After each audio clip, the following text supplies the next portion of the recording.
Shout out dyan. Biga love shout out ng bonggang-bongga sa inyong lahat.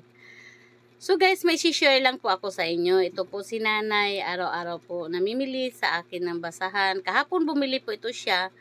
Ngayon bumili na rin po. Naawa po ako sa kanya kasi matanda na po siya para maghanap buhay ng ganyang kabigat. Araw-araw nagbibitbit siya ng basahan. 2 bag. Kahit nagtutungkod na siya, medyo papilay-pilay na ang lakad niya. Tsaka kuba na rin po siya.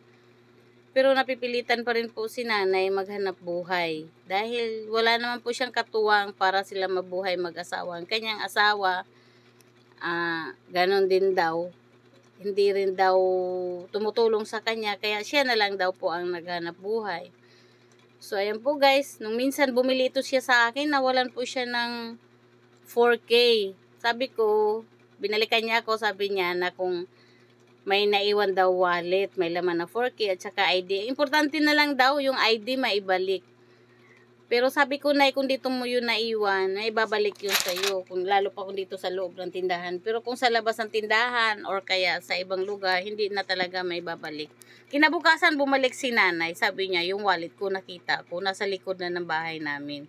Pero at least daw, na-recover na yung kanyang ID, nakuha niya yung ID niya, so kailangan daw niya yung ID niya sa senior at saka yung iba pa niyang ID. So ayan po guys, naawa ako na kay nanay, kaya minsan pag bumibili siya sa akin ng basahan, may balance siya, pinagbibigyan ko na lang siya para mayroon lang siyang panghanap buhay sa araw-araw.